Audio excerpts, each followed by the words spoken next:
Hello friends, this is the third part on real analysis. इससे पहले हम 2 part कर चुके हैं। जैसा कि आपको पता है, मैं केवीएस, एनवीएस और DSSB का आपको फुल कोर्स करा रही हूँ, वो भी शॉर्ट ट्रिक से। तो देखिए, आज हमारे पास टॉपिक है। इससे पहले हम पी टेस्ट कर चुके हैं, कोची टेस्ट कर चुके हैं। अब हमारे पास टॉपिक है डी एल्बर्ट रेशियो टेस्ट। इसमें क्या होता है, देखिए, अगर हमारे पास कोई सीरीज गिवन है, summation n is equal to 1 to infinity an is a series of positive terms. क्या बोला इसने? पॉजिटिव टर्म्स की कोई सीरीज गिवन है, सच दैट, कैसे, अगर limit n tending to infinity करते हैं an upon an plus 1, an upon जो उसकी nth टर्म है उसके अपॉन में n प्लस 1th टर्म का जब रेशियो निकालते हैं हम और n टेंडिंग टू इन्फिनिटी करते हैं तो वैल्यू हमारे पास l आती है। तो हमें बताना है ये कब कन्वर्ज करेगा, कब डाइवर्ज करेगा। तो देन अगर ये जो वैल्यू आती है nth और n प्लस 1th का रेशियो की और limit n tending to infinity लगाने पे अगर ये l की वैल्यू ग्रेटर देन 1 आएगी तो हम बोलेंगे ये क्या करेगी, सीरीज कन्वर्ज करेगी। क्या करेगी? ये कन्वर्ज करेगी। तब ये क्या करेगी? कन्वर्ज। अगर l की वैल्यू लेस देन 1 होगी तो हम बोलेंगे ये क्या करेगी, डाइवर्ज करेगी। If l is equal to में 1, l की वैल्यू जब 1 होगी तो हम क्या बोलेंगे, ये क्या होगा, टेस्ट जो है वो फेल हो जाएगा। ठीक है। क्या बोलता है डी एल्बर्ट रेशियो टेस्ट? कोई भी सीरीज है पॉजिटिव टर्म्स की, जब हम उसकी nth टर्म और n प्लस 1th टर्म का जब हम रेशियो निकालते हैं और लिमिट लगाते हैं उस पे n टेंडिंग टू इन्फिनिटी तो हमारे पास l आता है। अगर वो l ग्रेटर देन 1 होगा तो कन्वर्ज करेगी, l लेस देन 1 होगा तो डाइवर्ज करेगी। अगर l की वैल्यू 1 होगी तो हम बोलेंगे ये टेस्ट फेल हो गया, हम दूसरा टेस्ट अप्लाई करेंगे उसके ऊपर। ठीक है। जैसे एक एग्जाम्पल देखते हैं इसका, ये मैं यहाँ लिख देती हूँ ताकि आप एग्जाम्पल करो तो आपको कोई इश्यू ना हो। l ग्रेटर देन 1 होगा तो कन्वर्ज, l अगर लेस देन 1 होगा तो डाइवर्ज, और l इज इक्वल टू में 1 होगा तो टेस्ट जो है वो फेल हो जाएगा। ठीक है। देखिए क्वेश्चन देखते हैं।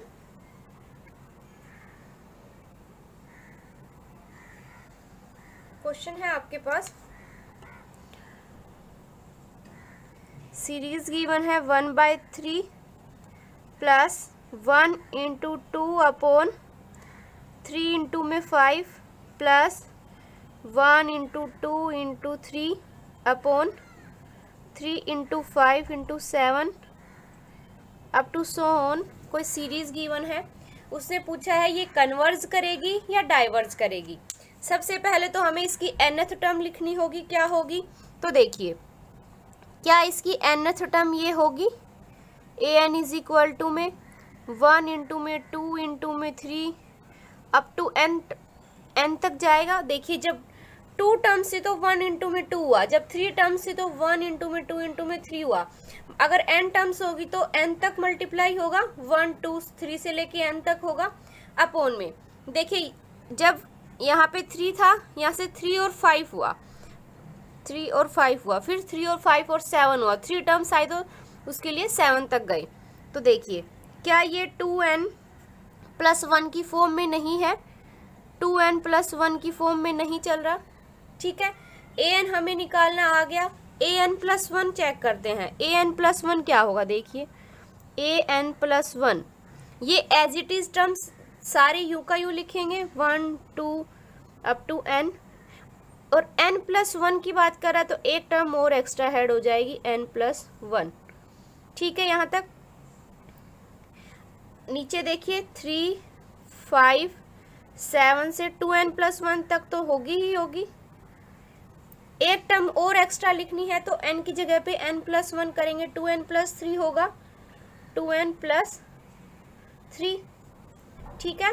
अब हमें देखो an भी पता है, an प्लस 1 भी पता है। रिजल्ट क्या किया था हमने कि लिमिट निकालेंगे n tending to infinity nth term और n प्लस 1th टर्म का। देखो अगर मैं a n upon a n plus 1 करती हूँ तो देखिए ये वाली टर्म्स तो सारी कैंसिल हो जाएंगी क्योंकि सेम है। पूरा लिख के दिखाऊं, चलो देख लो एक बार। 1 इंटू में 2 इंटू में 3 अप टू n अपॉन में ये ए एन की वैल्यू पुट करें 2n प्लस 1 इंटू में अपॉन में बोल रहा है ए एन प्लस 1।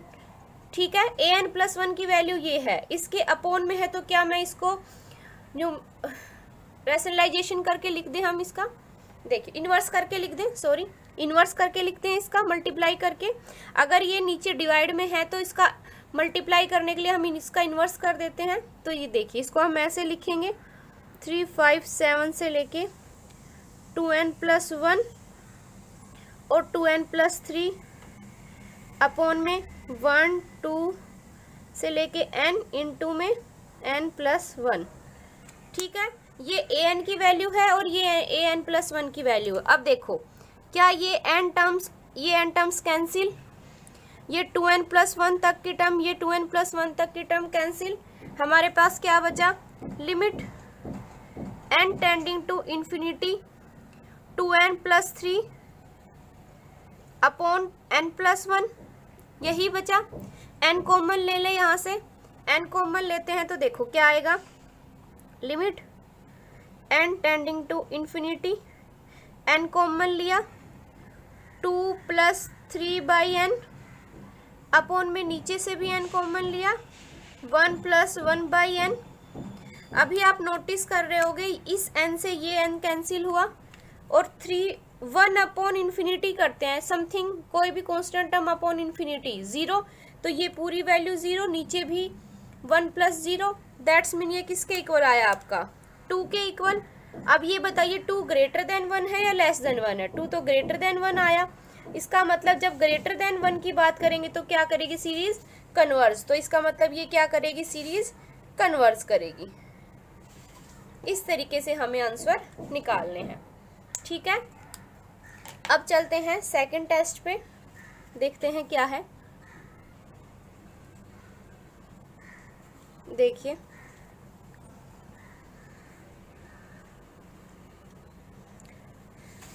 अब है हमारे पास रैबिट टेस्ट। देखिए जब हमारे पास D Albert ratio test fail हो जाएगा तब हम इस टेस्ट को अप्लाई करेंगे। कब करेंगे, जब डी एल्बर्ट रेशियो टेस्ट क्या हो जाएगा, फेल हो जाएगा, तब हम किसको अप्लाई करेंगे, रैबिट टेस्ट को। देखिए क्या है ये, रैबिट टेस्ट। जब हमारे पास D Albert ratio test fail हो जाएगा तब हम इस टेस्ट को अप्लाई करेंगे। ठीक है, देखिए if summation a n is equal to 1 to infinity is a series of positive terms such that limit n tending to infinity a n upon a n plus 1 minus 1 into में n is equal to में l, then the series, देखिए कोई भी series है positive terms की, जब हम limit n tending to infinity करेंगे n ए एन अपॉन में ए एन प्लस 1, मतलब nth टर्म अपॉन में n प्लस 1th टर्म, उसमें से -1 करेंगे और इनटू में n करेंगे। अगर जब वो इक्वल टू आता है l के तो सीरीज जो है कन्वर्ज करेगी। कब, वो ही कन्वर्ज करेगी if l greater than 1। Same वही है, देखिए ये सारी कंडीशन वही चलेंगी जो आपने डी एल्बर्ट रेशियो टेस्ट में किया है। ठीक है, जब l ग्रेटर देन 1 होगा तब कन्वर्ज करेगी, l लेस देन 1 होगा तो डाइवर्ज करेगी। ठीक है। और diverge if L less than 1, और टेस्ट फेल हो जाएगा कब? If L is equal to में 1। ये तीनों कंडीशन अभी हम जितने भी रिजल्ट करने वाले हैं सब में सेम चलेगी, ठीक है। जब L ग्रेटर देन 1 होगा तो कन्वर्ज होगा, L लेस देन 1 होगा तो डाइवर्ज, और L अगर 1 के इक्वल आ गया तो टेस्ट फेल हो जाएगा, ठीक है। सबसे पहले हम D Albert ratio test apply करेंगे, अगर वो फेल हो जाता है तब हम रैबिट टेस्ट अप्लाई करेंगे। अब बात आती है अगर ये टेस्ट फेल हो गया तब हम कौन सा अप्लाई करेंगे, तो थर्ड और देखते हैं, फिर बाद में सबका एग्जाम्पल देखेंगे।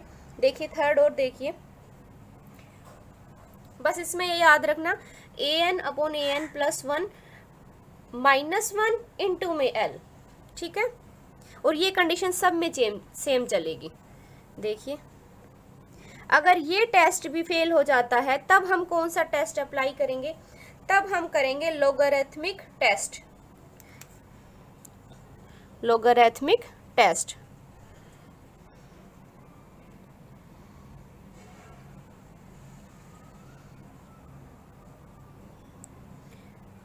जब हमारे पास रैबिट टेस्ट भी फेल हो जाएगा तब हम इस टेस्ट को अप्लाई करेंगे। देखिए इसमें क्या होता है हमारे पास, if summation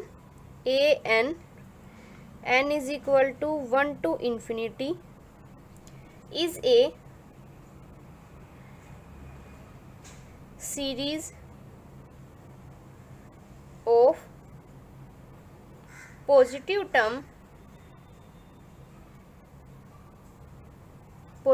terms such that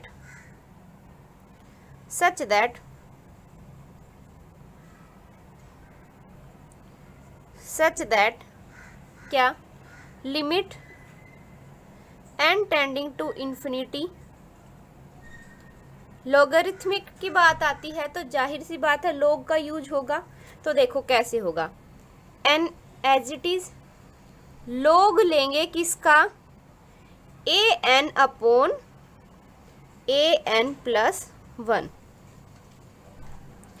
logarithmic test में क्या होगा, देखो n साथ में होगा और लॉग लेंगे किसका, an/an+1। अगर ये वैल्यू l के इक्वल आती है देन द सीरीज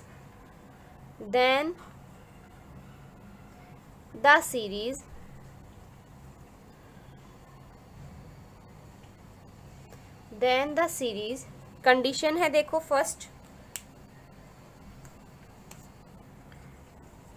कन्वर्ज करेगी if L is greater than 1। वही सेम कंडीशन जो अभी तक हम दो टेस्ट में करके आए हैं, डी एल्बर्ट रेशियो टेस्ट और हमने रैबिट टेस्ट में किया था कि L अगर ग्रेटर देन 1 होगा तो कन्वर्ज करेगी, वही दोनों कंडीशन। डाइवर्ज करेगी कब, diverge if L less than 1, और टेस्ट फेल हो जाएगा, टेस्ट फेल होगा वही if L is equal to में 1। देखिए सबसे पहले तो हमने कौन सा अप्लाई किया था, डी एल्बर्ट रेशियो टेस्ट, फिर हमने किया रैबिट टेस्ट, फिर ये फेल हुआ तो हमने ये अप्लाई किया। जब ये फेल हो जाएगा तो हम लोगरिथमिक टेस्ट अप्लाई करेंगे। अब है अगर ये भी फेल हो गया तब हम कौन सा टेस्ट अप्लाई करेंगे, तो वो और देखते हैं। तब ये फेल हो जाएगा तब हम डी मॉर्गन टेस्ट को अप्लाई करेंगे। कौन सा, डी मॉर्गन टेस्ट। तो देखिए वो वाला टेस्ट कौन सा है, लोगरिथमिक टेस्ट क्या है, n इंटू में log an/an+1 is equal to में L। देखिए ये जो ये डी मॉर्गन जो टेस्ट होगा आपका वो इन दोनों को मिला के बनेगा। रैबिट टेस्ट और लोगरिथमिक टेस्ट को मिला के हमारे पास डी मॉर्गन टेस्ट बनता है। तो देखो कैसे बनता है, ये कंडीशन आप याद रखना, ये सब में सेम चल रही है, जिसमें डिफरेंट होके मैं बता दूंगी। अभी तक ये तीनों टेस्ट किए हैं, तीनों में ये कंडीशन सेम है, ठीक है। अभी देखते हैं अगर ये टेस्ट फेल हो जाता है तब हम कौन सा टेस्ट अप्लाई करेंगे। तो देखिए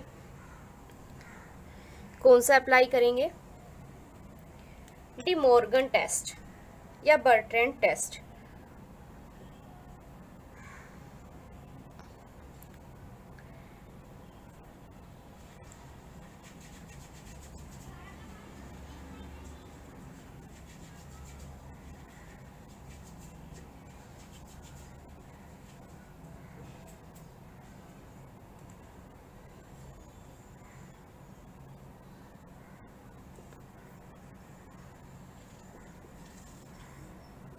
देखिए वही चीजें, सबसे पहले तो वही चीजें लिखेंगे हम। If summation an is equal to 1 to infinity is a series of positive terms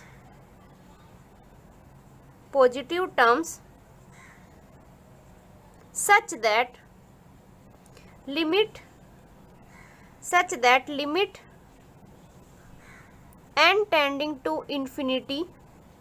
अभी बताया ये जो टेस्ट है वो लोगरिथमिक और रेबिट टेस्ट का क्या है, दोनों को मिला के बना है। ठीक है, तो देखो दोनों की कंडीशन को अप्लाई करेंगे। रेबिट टेस्ट में हमने क्या किया था, उसमें हमने क्या किया था, देखो हमने किया था an upon an plus 1 minus 1, ठीक है, इनटू में n। यही किया था रेबिट टेस्ट में। लोगरिथमिक टेस्ट में हमने किया था n इनटू में log of an upon an plus 1, यही किया था लोगरिथम। अब इन दोनों का जो दोनों को मिला के ये टेस्ट बनता है, तो देखिए डी मॉर्गन टेस्ट इन दोनों टेस्ट को मिला के बनता है। तो क्या होगा, देखो n इनटू में ये टर्म एज इट इज लिखें an upon an plus 1 minus 1 as it is लिखी ये टर्म।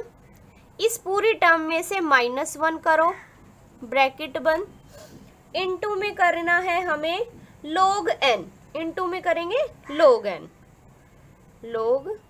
n। इस तरीके से आपको इसके ऊपर limit n tending to infinity लगानी है। ठीक है, अगर ये वैल्यू देखिए, जब हमें लिमिट लगाने के बाद ये वैल्यू हमारी l के इक्वल आएगी,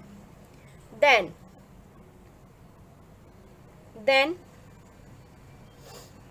देखिए अगर l ग्रेटर देन 1 होगा तो बोलेंगे कन्वर्ज करेगी, l ग्रेटर देन 1 होगा तो कन्वर्ज, वही तीनों कंडीशन जो अब तक करके आए हैं। सेकंड है अगर l लेस देन 1 होगा तो डाइवर्ज करेगी। थर्ड है l इज इक्वल टू 1 होगा तो टेस्ट जो है आपका वो फेल हो जाएगा। वही तीनों कंडीशन जो अब तक करके आए हैं, बस आपकी ये चेंज हो रही है कि लिमिट किस पे लगानी है। इसमें क्या करेंगे an upon an plus 1 minus 1, और इस पूरे में से -1 इंटू में log n is equal to में l। फिर ये तीनों कंडीशन सेम चल रही है, अगर l ग्रेटर देन 1 होगा तो कन्वर्ज, l लेस देन 1 होगा तो diverge, l is equal to 1 होगा तो टेस्ट क्या हो जाएगा, फेल। अच्छा, जब डी मॉर्गन टेस्ट फेल हो जाएगा तब कौन सा अप्लाई करेंगे। अभी तक तो हम पढ़ चुके हैं डी एल्बर्ट रेशियो टेस्ट जब फेल होगा तो हमने अप्लाई किया रेबिट टेस्ट, जब ये फेल हो गया तो हमने लोगरिथमिक टेस्ट किया, जब ये भी फेल हो गया तो हमने डी मॉर्गन टेस्ट किया। ठीक है, और जब ये भी टेस्ट फेल हो जाएगा तो एक लास्ट में आता है आपका गोसिस टेस्ट। ये कभी भी आपका फेल नहीं होता, ये आपका रिजल्ट शो करेगा कि या तो कन्वर्ज करेगा या डाइवर्ज करेगा। तो ये देखते हैं, फिर उसके बाद हम इसके ऊपर बेस्ड क्वेश्चन देखेंगे। आपको ये सब रिजल्ट अगर आप लगा सकते हो ठीक है, अगर आपको टाइम बचाना है तो आप गोसिस टेस्ट लगाइए और आंसर निकालिए। तो समझते हैं ये क्या टेस्ट है, कैसे टेस्ट है। ठीक है, देखिए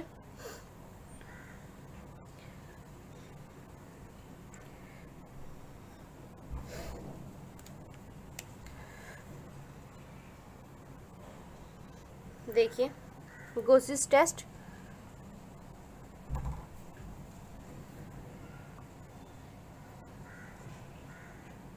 क्या है, इसमें if summation an n is equal to 1 to infinity is a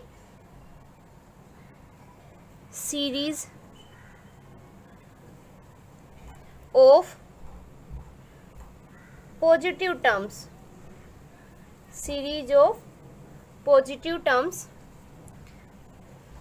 then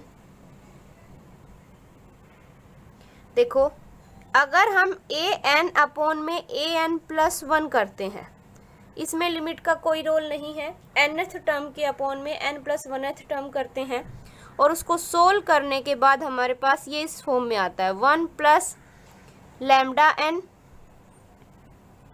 upon में n plus gamma n upon में n की पावर 1 प्लस डेल, n की पावर 1 प्लस डेल, वेयर हमें पता है डेल्टा क्या होता है, यहाँ पे डेल हमेशा लेस देन ग्रेटर देन 0 है और गामा n कोई भी बाउंडेड सीरीज है and gamma n is a bounded series.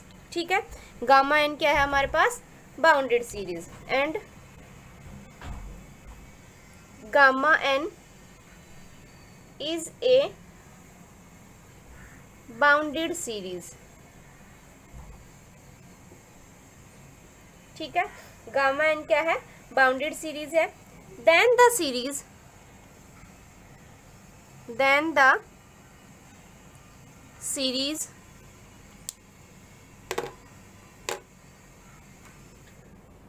the series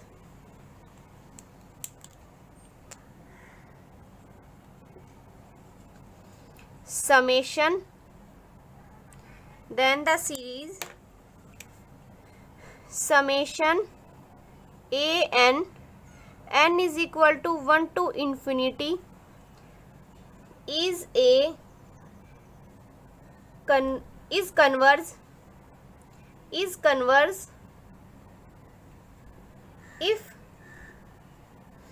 जो लैम्डा की जो वैल्यू है वो ग्रेटर देन 1 होगी एंड ये जो सीरीज है वो डाइवर्ज करेगी if lambda is less than equal to में 1। ठीक है, इसमें टेस्ट फेल नहीं होगा।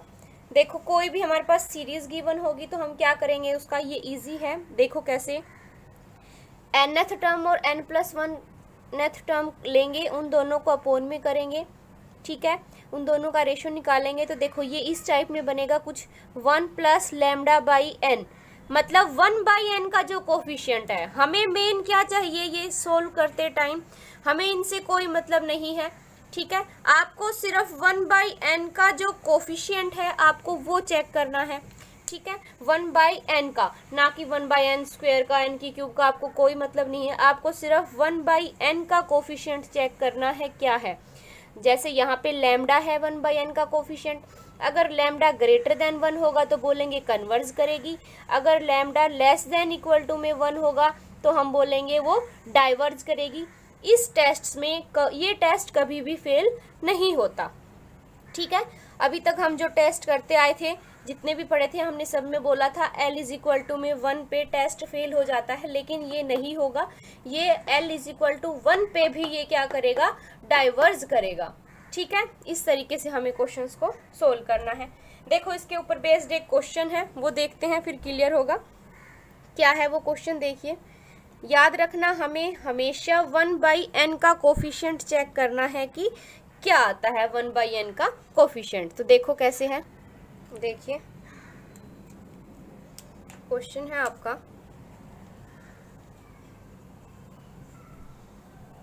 वन की पावर p प्लस 1 बाई 2 की पावर p प्लस 1 इंटू में 3 अपॉन 2 इंटू में 4 की पावर p प्लस 1 इंटू में 3 इंटू में 5 अपॉन 2 इंटू 4 इंटू 6 की power p and so on. ये बताना है हमें कन्वर्ज करती है या डाइवर्स करती है। तो देखो क्यों ना हम डायरेक्ट गॉसिस टेस्ट ही लगा लें, क्योंकि उसमें हमारा टेस्ट जो है वो फेल नहीं होता। ठीक है, तो सबसे पहले देखो यहाँ पे ए एन कितना है, ए एन कितना है आपका यहाँ पे। ऐसे अगर nth टर्म पूछती हूँ मैं आपसे तो nth टर्म कितनी होगी, ए एन इज इक्वल टू में 1 3 5, ऐसे ही चलते जाएंगे तो 2n माइनस 1 होगी। अपॉन में ये 2 का मल्टीपल चल रहा है, 2 4 6, तो 2 का मल्टीपल चल रहा है तो nth टर्म 2n होगी। और इस पूरे की पावर क्या चल रही है, p, तो इस पूरे की पावर p। अब ए एन प्लस 1th टर्म क्या होगी,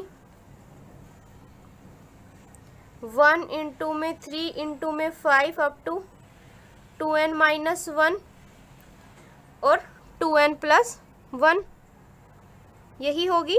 अपॉन में 2 4 6 से लेके 2n तक तो है ही टर्म्स, एक और एक्स्ट्रा मतलब 2n प्लस 2, 2n प्लस 2, ठीक है। इस पूरे की पावर p।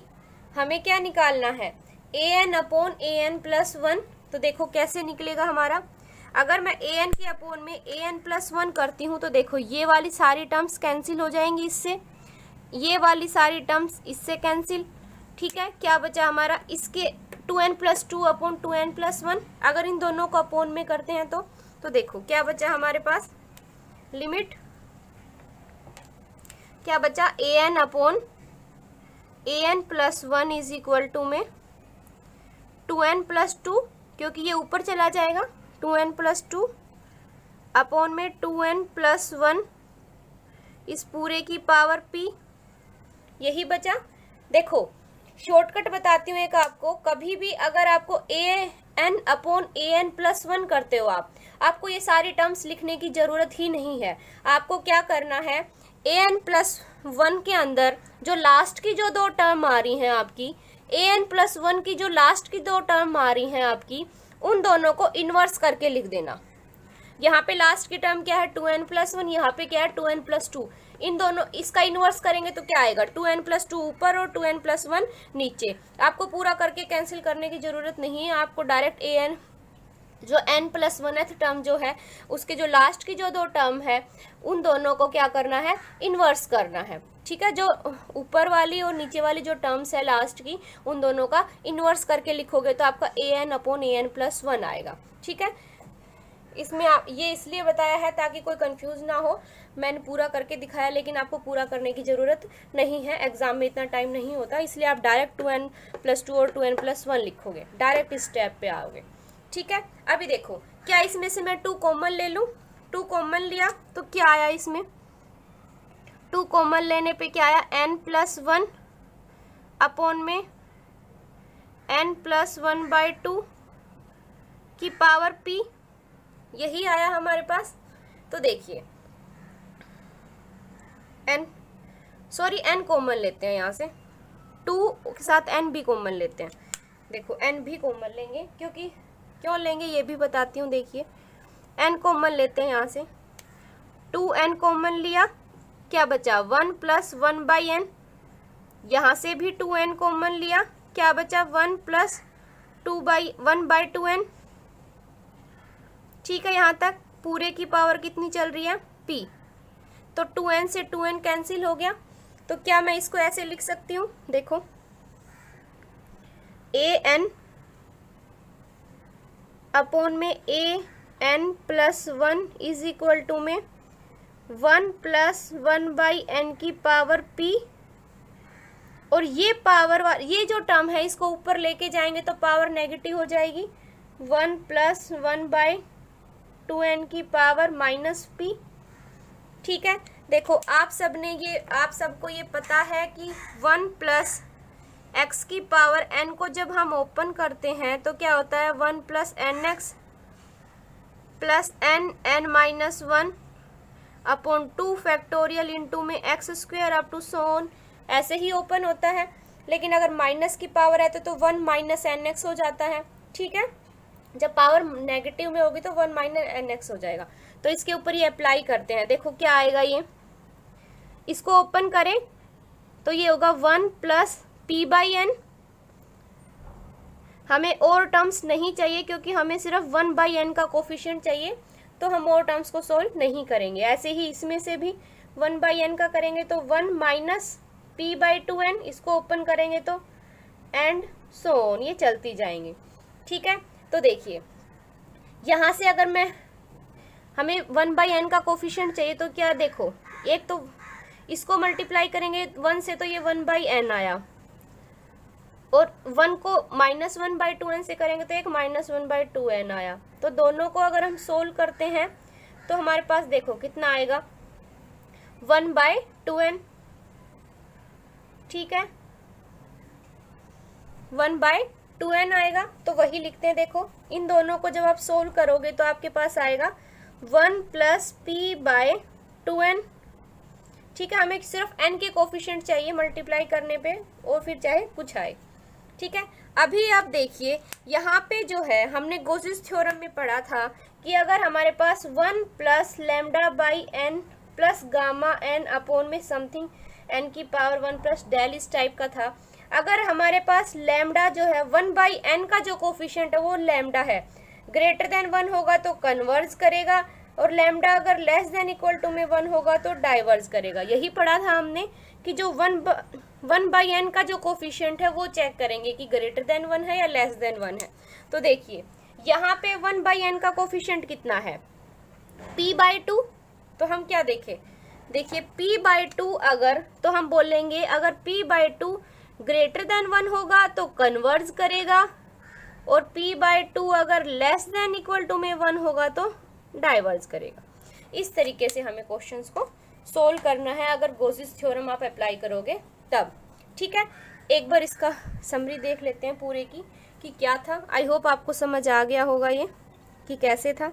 देखिए एक बार, अभी तक जितना भी कराया है एक बार 2 सेकंड में हम देख लेते हैं क्या क्या किया है हमने। देखिए सबसे पहले हमने टेस्ट अप्लाई किया था, रेशियो टेस्ट। ठीक है, डी एल्बर्ट रेशियो टेस्ट।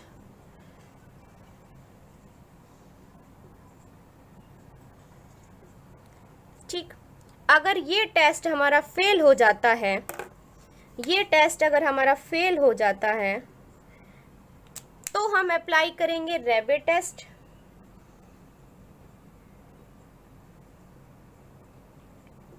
ठीक है, ये डी एल्बर्ट रेशियो टेस्ट था क्या, इसमें हमने क्या किया था, limit n tending to infinity an upon an + 1 is equal to में l निकाला था। ठीक है, इस टेस्ट में हमने क्या किया था, an अपॉन an + 1, इसमें से -1 किया था। जब हमारे पास l आया था इसके ऊपर भी लिमिट लगाई थी हमने। ठीक है, अब बात आती है अगर ये टेस्ट भी फेल हो जाता है, ये टेस्ट भी अगर फेल हो गया हमारा, तब हमने अप्लाई किया था logarithmic test. Logarithmic test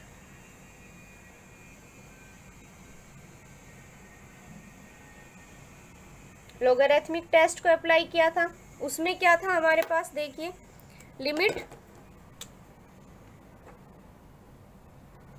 n tending to infinity किया था, n इंटू में log an अपॉन an + 1 किया था।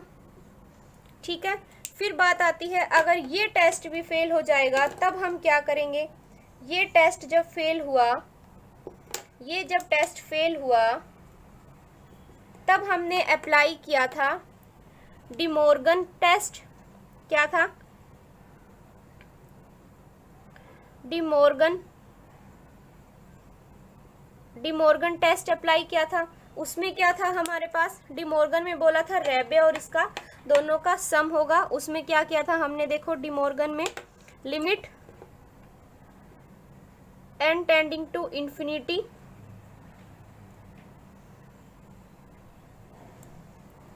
n an अपॉन an + 1, ये पूरी एज इट इज लिखी थी, -1, और इस पूरी में से -1 इंटू में log n, यही क्या था डी मॉर्गन टेस्ट में। फिर बात आती है अगर ये डी मॉर्गन भी फेल हो जाएगा तब क्या करेंगे, ये भी फेल हुआ, तब हमने कौन सा अप्लाई किया था, वो बहुत इम्पोर्टेंट था, सबसे मेन टेस्ट था। जब सारे टेस्ट फेल हो जाएंगे तब हम इस टेस्ट को अप्लाई करेंगे। ये टेस्ट कभी भी आपका फेल नहीं होगा, ठीक है। और हर एक में कंडीशन क्या थी, देखिए हर एक में हमने कंडीशन लगाई थी कि L अगर ग्रेटर देन 1 होगा तो कन्वर्ज करेगा, L अगर लेस देन 1 होगा तो डाइवर्ज करेगा, L अगर 1 के इक्वल होगा तो टेस्ट जो था वो फेल हो गया था। इन सब में हमने यही की थी एक्सेप्ट गोसिस टेस्ट, ठीक है, एक्सेप्ट गोसिस टेस्ट, क्योंकि उसमें हमारे पास L इज इक्वल टू 1 पे भी क्या होता है, डाइवर्ज करता है, ठीक है। जितने भी ये टेस्ट किए हैं हमने 4, इनमें तो L इज इक्वल टू 1 पे फेल हो जाएगा, लेकिन गोसिस टेस्ट में क्या होगा, वो डाइवर्ज करेगा, ठीक है। इस तरीके से ये आपकी समरी है कि हमने आज क्या किया है। सो फ्रेंड्स, आई होप आपको मेरी वीडियो अच्छी लगी होगी। अगर आपको अच्छी लगी है तो प्लीज़ लाइक एंड सब्सक्राइब जरूर कीजिएगा और अपने फ्रेंड्स के साथ शेयर कीजिएगा। नेक्स्ट वीडियो में हम आएंगे और शॉर्ट ट्रिक्स के साथ। सो देखते रहिए मेरा channel. Thank you for watching my videos.